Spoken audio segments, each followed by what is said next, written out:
அமலாக்கத்துறை பிஜேபி கட்டுப்பாடு தானே இருக்கு, வருமான வரித்துறை பிஜேபி கட்டுப்பாடு தானே இருக்கு, சிபிஐ பிஜேபி கட்டுப்பாடு தானே இருக்கு.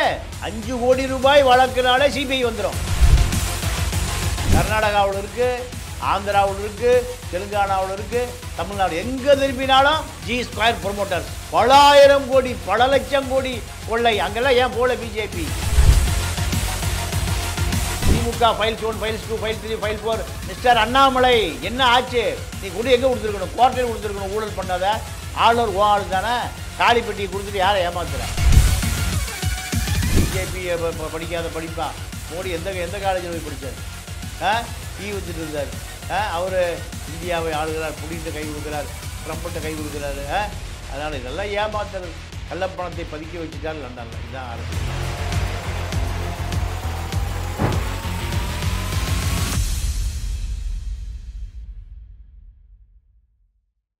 செய்திமலர் நேயர்களுக்கு வணக்கம். இன்று நம்முடன் மூத்த பத்திரிகையாளர் திரு தமிழா பாண்டியன் அவர்கள் நம்முடன் இருக்காங்க. வணக்கம் சார். வணக்கம். நல்லா இருக்கீங்களா? நல்லா இருக்கேன் சார். இப்போது டெல்லி, சத்தீஸ்கரை தொடர்ந்து இப்போ தமிழ்நாட்டிலையும் மதுபான கொள்ளை, அந்த டாஸ்மாக் ஊழல் வந்து மிக தீவிரமாக போராட்டங்கள் பாஜக கையில் எடுத்திருக்காங்க. என்ன காரணமாக இருக்கும்? உண்மையிலுமே இது கொள்ளை நடந்திருக்குமா, ஊழல் நடந்திருக்குமா? இது என்ன காரணமாக இருக்கும்? பாஜக கையில் இருக்க காரணம் என்ன? பாஜக இந்த மக்களை ஏமாற்றுகிறது என்பதற்கான உதாரணம் தான் டாஸ்மார்க்கை எதிர்த்து போராடுவது. இந்த ஊழல் பல ஆயிரம் கோடிகளில் ஊழல் நடந்திருக்கு. ஆனால் பாஜக இன்று வரை ஒரு வழக்கு கூட பதிவு செய்யப்படவில்லை. வழக்கு பதிவு செய்வது சட்டபூர்வமான நடவடிக்கையா? தெருவில் ஆர்ப்பாட்டம் பண்ணுவது, போராட்டம் பண்ணுவது சட்ட ரீதியாக நடவடிக்கையா? அமலாக்கத்துறையில் கொண்டு வந்து சொல்கிறாங்க. அமலாக்கத்துறை பிஜேபி கட்டுப்பாடு தானே இருக்கு, வருமான வரித்துறை பிஜேபி கட்டுப்பாடு தானே இருக்கு, சிபிஐ பிஜேபி கட்டுப்பாடு தானே இருக்கு. 5 கோடி ரூபாய் வழக்குனாலே சிபிஐ வந்துடும். எவ்வளவு? 5 கோடி. 5,50,000. இதுதான் ஸ்டேட் மாநில அரசாங்கத்தினுடைய குற்ற புலனாய்வுத்துறை வரும். 1000 கோடிகளில் போனால் யார் வரும்? சிபிஐ வரும், வருமான வரித்துறை, அமலாக்கத்துறை. இதெல்லாம் அந்த பக்கமே வருவதில்லை. ஏன் செந்தில் பாலாஜிகிட்ட மாமூல் வாங்கிக்கிறீங்களா பிஜேபி? ஏன் அமலாக்கத்துறை நேரு வீட்டுக்கு போல? அமலாக்கத்துறை ஏன் ஏவா வேலு வீட்டுக்கு போல? ஜி ஸ்கொயர் பக்கம் போலியே? பல ஆயிரம் கோடி எங்கே திரும்பினாலும் இந்த 4 வருஷத்துக்குள்ள கர்நாடகாவில் இருக்குது, ஆந்திராவில் இருக்குது, தெலுங்கானாவில் இருக்குது, தமிழ்நாடு எங்கே திரும்பினாலும் ஜி ஸ்கொயர் ப்ரொமோட்டர்ஸ் பல ஆயிரம் கோடி பல லட்சம் கோடி கொள்ளை. அங்கெல்லாம் ஏன் போல பிஜேபி? செந்தில் பாலாஜி ஏன் டார்கெட் பண்ண? செந்தில் பாலாஜி கொங்கு பெல்ட்டில் அரசியல் பண்ணுறாரு, கரூரில் அரசியல் பண்ணுறாரு. கரூர் தான் அண்ணாமலைக்கு சொந்த ஊர், கொங்கு பெல்ட்டு தான் அண்ணாமலைக்கு அடையாளம். 2 இடத்துலையும் அரசியலே பண்ண முடியல செந்தில் பாலாஜி இருக்கிறதுனால. அடுத்து அண்ணாமலையுடைய பார்ட்னரு வேலுமணி, அதிமுக அமைச்சர் வேலுமணி. வேலுமணி கொங்கு பெல்ட்டில் எடப்பாடி கழட்டி விட போகிறாரு, மந்திரியே கொடுக்க மாட்டார். ஏன்னா அவர் பிஜேபியுடைய பினாமின்னு தெரிஞ்சு போச்சு. வேலுமணி மகனுக்கு தாலி எடுத்து கொடுக்கறது எடப்பாடி கொடுக்கறதா, அண்ணாமலை கொடுக்கறதா? எடப்பாடி தான் கொடுக்கணும். யார் எடுத்து கொடுத்தா? அண்ணாமலை. அப்போ அண்ணாமலை உட்பட அத்தனை பேர் அது பிஜேபி தலைவருடைய வீட்டு கல்யாணமாக மாறிப்போச்சு. அதிமுக காரங்க கல்யாணம் அல்ல. வேலுமணி அதிமுக பிஜேபியான சண்டை வந்துருச்சு. அப்போது பிஜேபி அண்ணாமலை உடைய அரசியல் முழுக்க திமுக அதிமுகவில் யார் பணம் கொடுப்பானோ அவர்கள்ட்ட பிஜேபி, அமலாக்கத்துறை, சிபிஐ, வருமான வரித்துறை போவதே இல்லை.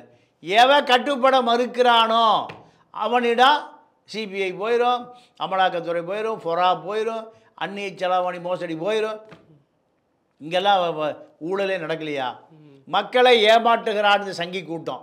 அதுதான் மதுவிலக்கை எதிர்த்து ஆர்ப்பாட்டம், போராட்டம். Okay sir. இப்போ வந்து திமுக வந்து பிஜேபி வந்து எங்களுக்கு எதிரி கட்சி மாதிரிலாம் சொல்கிறாங்க.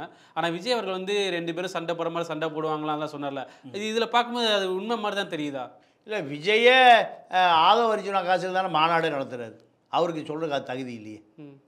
இல்லை, தகுதி இல்லாட்டி இதில் வந்து இந்த பாயிண்டில் வந்து திமுக இந்த அவர் ஆதவ அர்ஜுனா காசில், கள்ள லாட்டரி காசில், வருமான வரி ஏய்த்த காசில் தான் மாநாடு நடத்துகிறார். போய் வருமானத்துறை வரித்துறை ஆதவர்ஜினா வீட்டில் போய் ரெய்டு பண்ணுது. விஜய் மாநாட்டுக்கு செலவு பண்ண லிஸ்ட்டு பூரா வருது. அப்போ எல்லாமே ஊழல் பணத்தில் அரசியல் நடத்துகிற போலி அரசியல்வாதிகள், உண்மையான அரசியல்வாதிகள் இல்லை. ஓகே, இப்போ விசாரணை வைத்தா ஊழலில் டாஸ்மாக் ஊழலில் விசாரணை வைத்தா A1 குற்றவாளியாக முதல்வர் ஸ்டாலின் வருவ வாய்ப்பு இருக்கா, இல்லை A2 வந்து செந்தில் பாலாஜி வர வாய்ப்பு இருக்கா? இல்லை, அதாவது விசாரணை வைத்தா தானே குற்றவாளியாக வருவாங்க.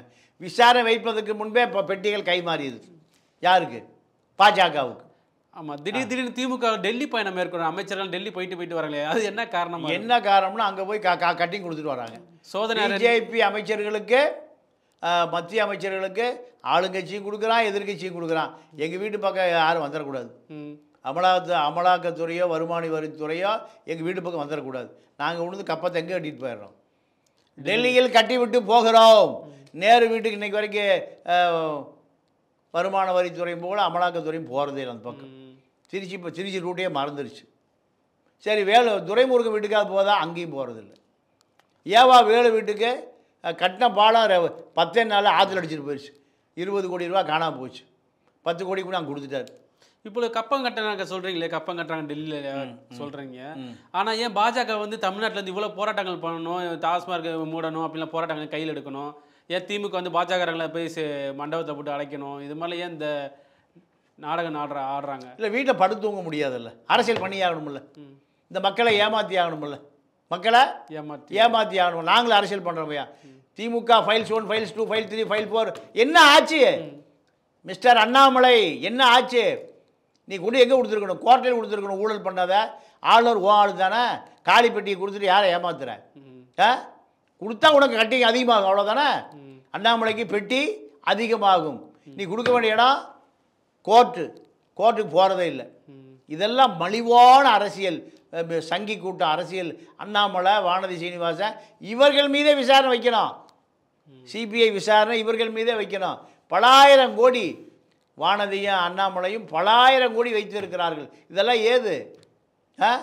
பிஜேபியினுடைய ஒரு தொங்கு சதையாக இருக்கிற வின் தேவநாதன் 6 மாதம் ஜெயிலில் கிடக்கிறார். மோடியோட படம் எடுத்தவர், பெரிய வேட்பாளர். இதே போல் பிஜேபி ஆட்டில் அத்தனை பேரும் புழல் ஜெயிலில் அடைக்க வேண்டிய காலம் வருகிற பொழுது இவருடைய முகத்திரை கிளியும். இந்த தேர்தலில் திமுகவோட வாக்கு இதனால சரிய வாய்ப்பு இருக்கா? இவ்வளோ ஊழல் பண்ணுறாங்க, நிறைய குற்றச்சாட்டுகள் வருது, இதனால வாக்கு குறைய வாய்ப்பு இருக்கா? திமுக இதோட கதையை முடிஞ்சுது. அட்டர்பிளாப். மக்களுடைய வெறுப்பு போன 2021 தேர்தலையே 3% 30 பல கட்சி கூட்டணி. திமுகவுக்கு சிபிஐ, சிபிஎம், வைகோபாலசாமி, வேல்முருகன், இந்த திருமாவளவன், இத்தனை முஸ்லீம் லீக்கு, கிறிஸ்துவ முன்னணி, எல்லா முன்னணி பின்னணி சன்னணி எல்லாம் வந்த எடப்பாடி பிஜேபியோட முஸ்லீம் வாக்கு இல்லை, கிறிஸ்துவ வாக்கு இல்லை, தலித்து வாக்கு இல்லை, எந்த வாக்கு இல்லாமல் எடப்பாடிக்கு ஸ்டாலினுக்கு 3% தான் வித்தியாசம். அந்த 3% வாக்கு இப்போ 13%ஆக மாறி இருக்கு. திமுக அதிருப்தி வாக்கு பூரா யாருக்கு விழுகும்? அதிமுக அவ்வளோ விஜய்க்கெல்லாம் விழுகாது. விஜயுடைய ஆட்கள் பூரா விலை பேசி எடப்பாடியாலும் திமுகவில் வாங்கப்படுவார்கள். இந்த தேர்தலோட விஜய் காணாமல் போயிடுவார். இப்போ திமுகவோட பி டீம் இப்படி தான் விஜய் அவர்கள்ட்டு அண்ணாமலை குற்றம் சாட்டிருக்க விஜயை பற்றி. திமுகவோட கூட்டணி தான் விஜய் அவர்கள் அப்படி சொல்லியிருக்காங்க. அது அந்தளவுக்கு உண்மையாக இருக்குமா? இல்லை, மனநோயாளிகள் தான் சொல்லுவோம். அதை பித்து மாற்றி மாற்றி சொல்கிறாங்க திமுக. அதான் மக்களை மன நோயாளிகளாக பிஜேபி நினைக்கிறோம். எந்த ஏமாத்தினாலும் ஓட்டு போட்டுருவாயா, வடிவேல் சொல்கிறத போல். இவன் எந்த முட்டுச்சத்தில் வச்சு அடித்தாலும் அழ மாட்டேங்கிறாயா. அதான் இந்த மக்கள். நல்லவேன்னு சொல்லிட்டாயா, அதுதான் மக்களை பொறுத்த வரைக்கும் 300 ரூபாய்க்கு நிற்கிறான் ஓட்டு போடுறது. நான் ஈரோடு இடைத்தேர்தல் நின்று 500 ரூபா 300 ரூபாய்க்கு அழுகிறாயா வந்து. கொடியை பிடிச்சிட்டு காலையிலேருந்து மத்தியானம் வரைக்கும் எங்கே சுற்ற சொன்னாலும் சுற்றுறான். திமுக காரன் போடுற 300 ரூபாய்க்கு 500 ரூபாய்க்கு. இந்த மக்களிடம் என்னைக்கு அரசியல் வருகிறதோ அன்னைக்கு தான் திமுக அதிமுக அடித்து விரட்டப்படுகிற நாள் கூடிய விரைவில் அன்னைக்கு தான் வரும். அது வரைக்கும் இவர்கள் தான் அதிகார மையம், இவர்கள் தான் போலீஸ், இவர்கள் தான் கலெக்டர், இவர்கள் தான் எஸ்பி. கேட்பதற்கு நாதி இல்லை இந்த நாட்டை. Okay sir. இப்போ அண்ணாமலை அவர்கள் வந்து விஜயை பற்றி ஒரு விமர்சனம் வச்சிருக்காரு. இவர் இடுப்பை கிள்ளி வீட்டிலேருந்து அறிக்கை விட்டுக்கிட்டு இடுப்பு கிள்ளி தம் அடிச்சுலாம் சினிமாவில் இருந்தார். இவர் என்ன அரசியலை பற்றி பேசுறதுக்கு அவர் அருகதையே இல்லை அப்படிலாம் சொல்லியிருக்காரு. இது எந்த அளவுக்கு நியாயமாக இருக்கும்? அது சினிமா வேறு, அரசியல் வேறு. அது புரியாத அண்ணாமலை இப்படி பேசுறது சரியா தவறா? நீங்கள் உங்கள் பார்வையில் எப்படி? இல்லை அவர் பேசுறது உண்மைதான், உண்மை அதுதான். அதை சொல்வதற்கு அண்ணாமலைக்கு தகுதி இல்லை. அது சொல்கிறதுக்கு அண்ணாமலை அவர்கள் அண்ணாமலைக்கு தகுதி இல்லை. அண்ணாமலையுடைய சொத்து மதிப்பு ஏறிட்டே போகுது, ஸ்கிராப். இப்படி 1000 கோடியெல்லாம் வருது. உங்களுடைய மனைவி அகிலா எப்படி இத்தனை 1000 கோடி, உங்கள் மச்சான் சிவகுமார் எப்படி இத்தனை 1000 கோடி, இதுக்கெல்லாம் பதில் சொல்லிட்டு நீ விஜய்ட்டு போயா? உன் முதுகுலேயே 1 டன் அழுக்கு இருக்குது. உன் முதுகுலேயே 1 டன் அழுக்கு இருக்குது. கொண்டு போய் பணத்தெல்லாம் கொண்டு போய் லண்டனில் பதுக்கி வச்சுட்டு வந்திருக்க. நீ எப்படி விஜய் பற்றி சொல்ல? படிக்க போனார் தானே சொன்னார். படிக்க என்ன போய் படிக்க போகிறார்? சாகும்போது சுடுகாட்டுக்கு போகும்போது படிக்க போகிறதா? ஏமாற்றுவது, இந்த மக்களை ஏமாற்றுவது. இந்த மக்கள் முட்டாள் மக்கள், 300 ரூபாய்க்கு ஓட்டு போடுற மக்கள். அதனால் படிக்க போகிறதுக்கு எழுத போகிறதெல்லாம் பொய். பிஜேபி படிக்காத படிப்பா? மோடி எந்த காலேஜில் போய் படித்தார்? டீ வித்துட்டு இருந்தார். அவர் இந்தியாவை ஆளுகிறார், புடின்ட்டு கை கொடுக்குறார், ட்ரம்ப்கிட்ட கை கொடுக்குறாரு. அதனால் இதெல்லாம் ஏமாத்துறது. கள்ளப்பணத்தை பதுக்கி வச்சுட்டார் லண்டனில். இதுதான் அரசியல்.